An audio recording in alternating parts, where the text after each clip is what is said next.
It's really good, actually.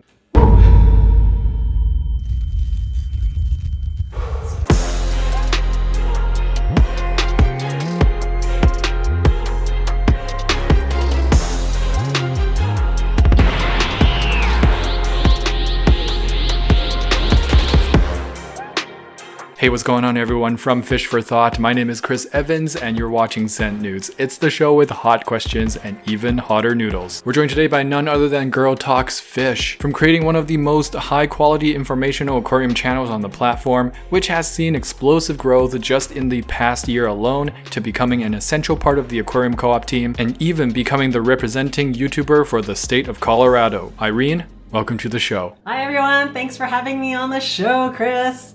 I have my bubble tea ready. Yes, bubble tea. Ramen that you sent me, thank you so much, as well as a giant roll of paper towels in case I start sweating up a storm. Spicy sensitivity level would be, I grew up not eating anything. We shall see. I've never had this ramen before, but I'm kind of looking forward to it. Oh, it's good. It's good.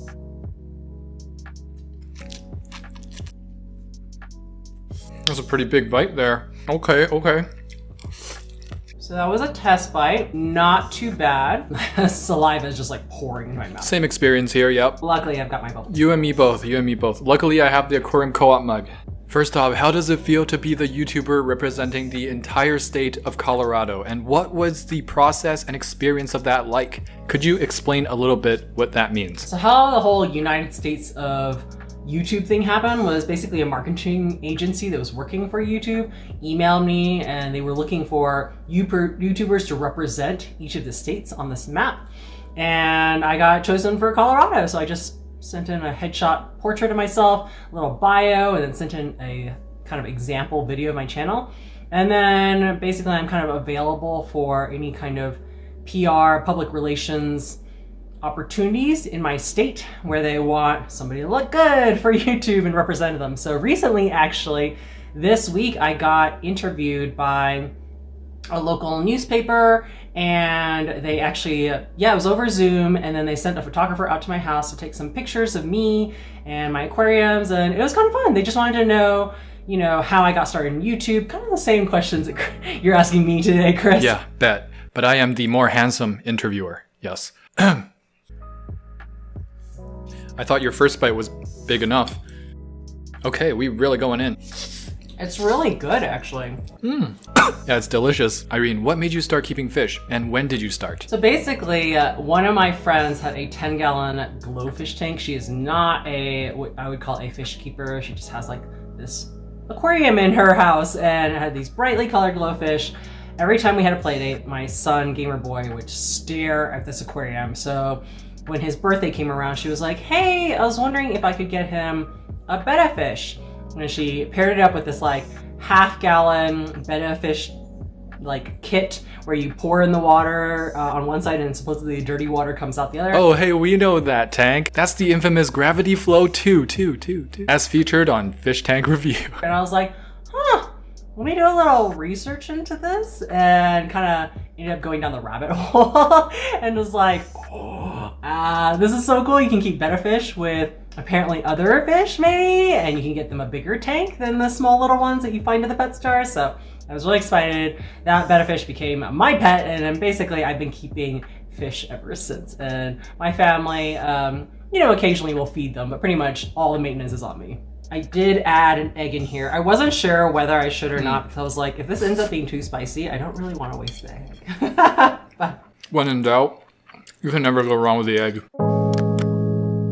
Irene, what made you start a YouTube channel in the first place? Well, I've always been the kind of person who's like jack of all trades and master of none. So I really like learning new things, trying new hobbies. And one Christmas I asked Mr. Gamer, my husband, if he could get me video editing software, because I was having little kids and I wanted to make family videos of them, and had a lot of fun with it. And then I decided, you know what, why not post these videos on YouTube?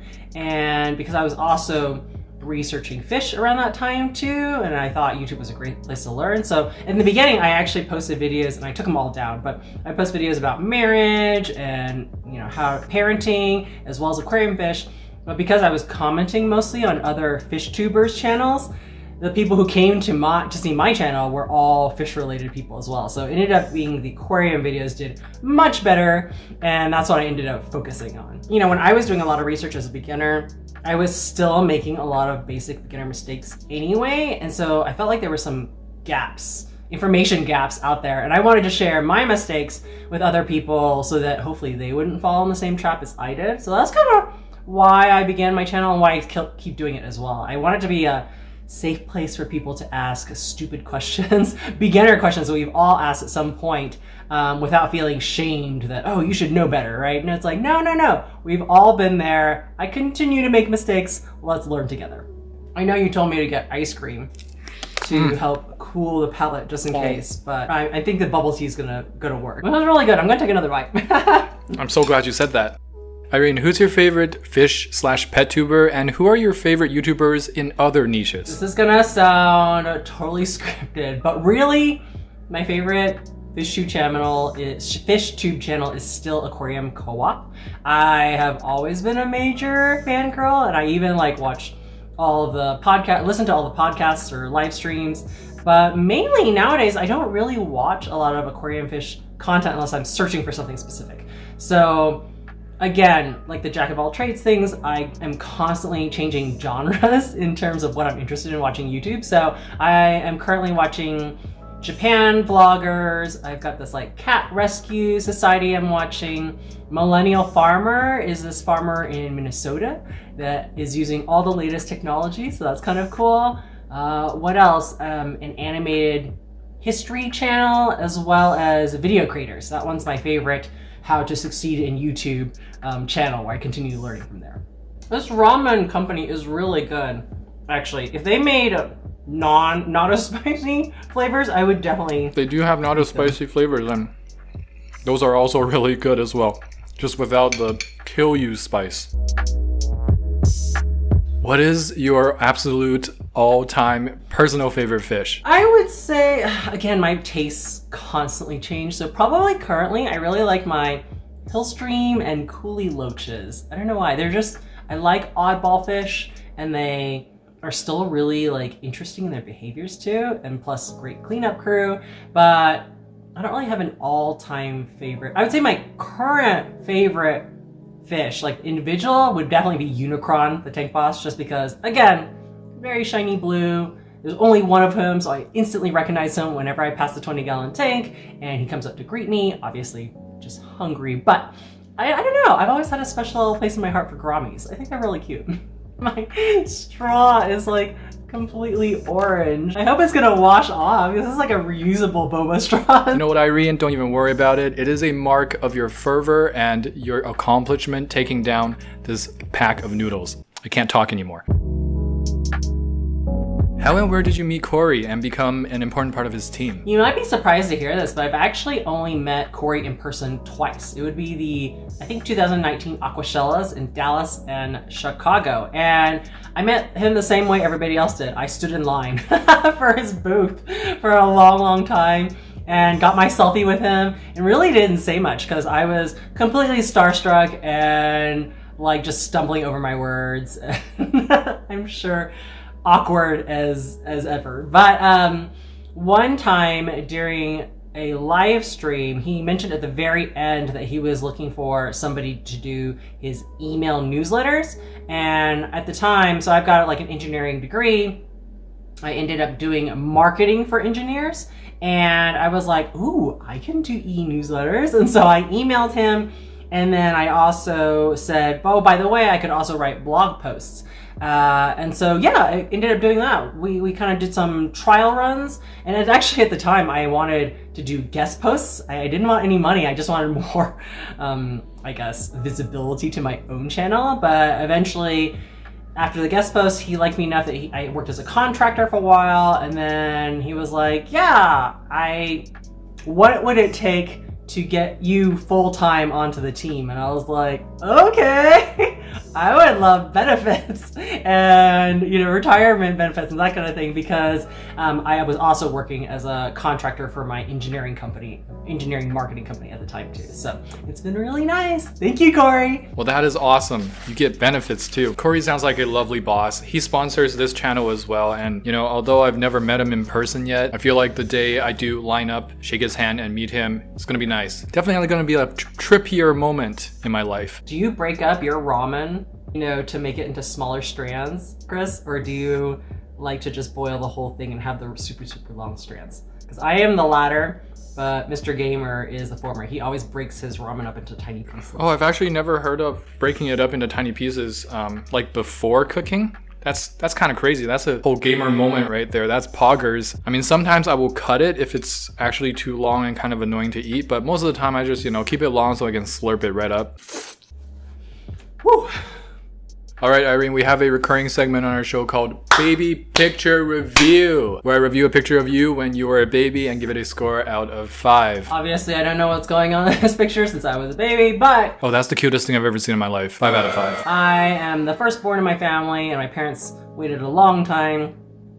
Oh, spicy seed, hold on. They waited a long time after graduate school to finally be able to get a job in the United States, and then get their working visa so they could stay in the United States, and then they could finally have me. So I was that precious baby they had been waiting for forever. So I'm sure, despite how expensive film for a camera was, they were propping me up everywhere like a doll and taking pictures of me. And so I'm sure this is just one of the occasions. This is my childhood home.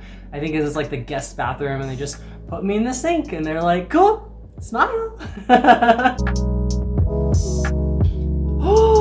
All right, you've mentioned Mr. Gamer quite a few times. Would you also label yourself as a gamer? And what is your all-time favorite game? I don't know. I'd say maybe I'm a lightweight gamer, like back in the day before kids. Well, I didn't game at all as a kid. I really was mostly watching my younger brother play video games, and I was completely content just sitting next to him and cheering him on. But then when I started dating Mr. Gamer, he was a video game developer, and he gave me a Nintendo DS, like a handheld console, and he was like, oh, I just want, to foster some interest in you in what I do for a living. And I was like, oh, okay. So I really like the Rune Factory DS series, which is kind of a farm simulation, basically. What else? I played a lot of Monster Hunter on the PSP. Insect Glaive Master Race, let's go. And then recently, since Mr. Gamer is really into the Souls series, which is like Demon's Souls, Dark Souls, and Bloodborne,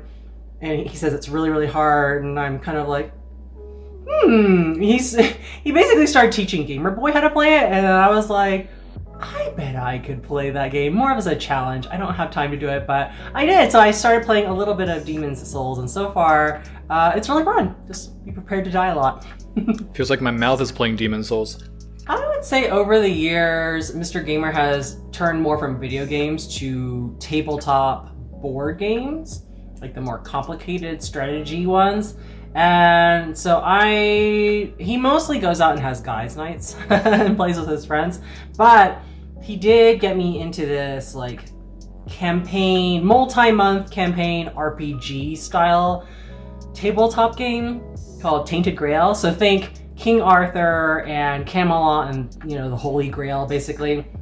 But everything's just been corrupted, and so you're trying to figure out what's going on and save the land and that kind of thing. So yeah, that's what I play with him currently. It's like worse when you get to the bottom because, oh yeah, now the nose is starting to run. Now I'm like drooling.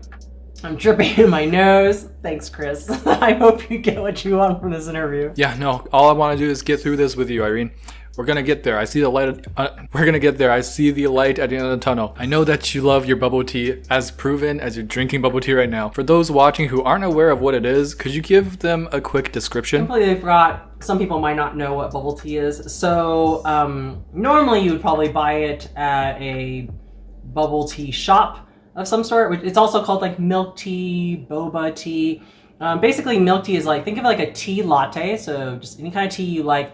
Add sugar, milk, dairy product of some sort, or you can do your soy milk, your other alternatives.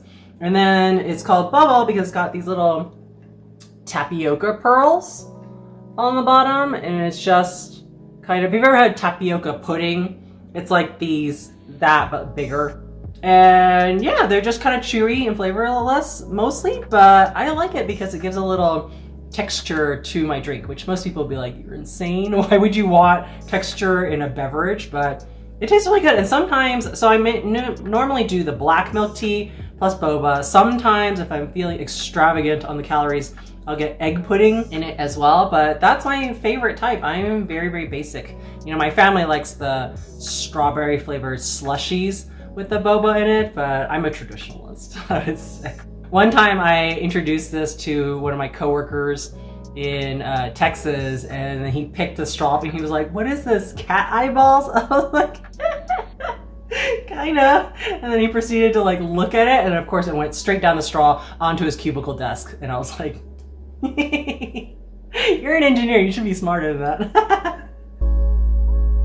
On the topic of food, do you have a favorite dish or cuisine, and what about your least favorite food? I basically like all kinds of Asian food, like Indian, Chinese, Japanese, Vietnamese. I haven't gotten into Korean food as much. I just don't think there are any good Korean places around here, but yeah, I love Asian food. But least favorite foods would probably be, I'm not a big sweets kind of person. Like my whole family has a big sweet tooth, but I don't really like candy, cake, you know, frosting for sure. Blech. Chocolate, I don't like chocolate. I know, insane. And even ice cream, I'm starting to lose my taste for, which I used to love. So that's kind of why ice cream is in the freezer. I hope I don't have to use it, but it's so weird how tastes change when you get older and what you used to like. Anyways, so I'm a big savory person. Chips, popcorn, those are my weakness for sure. Wow, are you me? Whenever people are like, let's go get dessert, I'm thinking I could use another like burger as my dessert, or some fried chicken, maybe some steak. What's your current favorite fish tank that you own? I would probably say the 20-gallon Back to Basics planted tank. So the whole point was I wanted to use really, really beginner plants that everybody is successful with, because I was just having problems with algae and getting things to grow. And so it's got things like Pogostem stellatus octopus and Anubias and Java fern and all those like super beginner plants. And I really love it. It's doing well. I'm constantly having to prune back things, and the fish in it, I also picked pretty basic, colorful beginner fish that you could find in a Petco, PetSmart, or big chain stores. So the dwarf platies, I did get those at a specialty fish store, but platies are something you can get. The powder blue dwarf gourami is also a beginner fish, and then there's a ton of algae eaters in there, like the loaches I mentioned before, as well as a mono shrimp. And I got my first snail ever, Sunstreaker, the mystery snail. I am normally team kill it with fire when it comes to especially pest snails, but the mystery snail is like super interesting. I love the way it parachutes down from the top, and it's very fast and active. So. And finally, what is one piece of life advice you could give to everyone watching right now? I would say when I was growing up, I was always looking forward to the next thing. Like, when do I graduate from high school? When do I get done with college, find my first job, get a boyfriend, get married, have kids? You know, I was always like the next milestone. And keeping aquarium fish has really helped teach me to just kind of have patience and enjoy where I am. Because if you think about it, what are the things that people always complain about, especially beginners, right? Like, oh, why won't my tank cycle faster? And why can't I find this fish? And why aren't my plants, why are they growing so slowly? And everything takes forever. I'm trying to get rid of algae and it won't go away just like that. And it's really taught me, like, you know what? The aquarium, I can really learn to enjoy it and to stare at those fish and stare at those plants. Enjoy that slice of nature and watch it grow and become this really healthy big ecosystem, which is probably why I like the 20-gallon aquarium and also the 10-gallon aquarium the best, because they're the most mature tanks I have, and I love that jungle style. And so yeah, I would highly recommend that. Of like, whatever phase you're in, I know it's bad, things will get better and then they'll get worse and they'll get better, but hopefully you're learning and growing along the way and things get easier and easier as time goes on. So that's my life advice. Okay, one more bite. That's right, one more bite, one last bite, here we go. This is all or nothing. This is the victory lap. Paying homage to your gamer husband, this is Victory Road from Pokemon. Alright, Irene, you've successfully gone through the Send Nudes gauntlet. There's nothing left but to roll the red carpet out for you, my friend. This camera, actually, we only have the budget for one camera. Let the people know what you've got going on in your life. I would say, yeah, go to my YouTube channel. Check me out at youtube.com/girltalksfish. But I'm actually trying to grow my Instagram followers right now, just because I feel like that magic 10,000 followers line is nice, because then you can post links on your stories. So that's a very arbitrary, random goal I'm trying to go for right now. But if you want to check it out, Instagram.com/girltalksfish. As with anything, yeah, I'm trying to post more often, so check it out. Thank you so much, Chris, for this awesome interview. This is really fun twist on the hot ones thing. I don't think I could ever survive that, but the ramen was really pleasant, especially since I love ramen.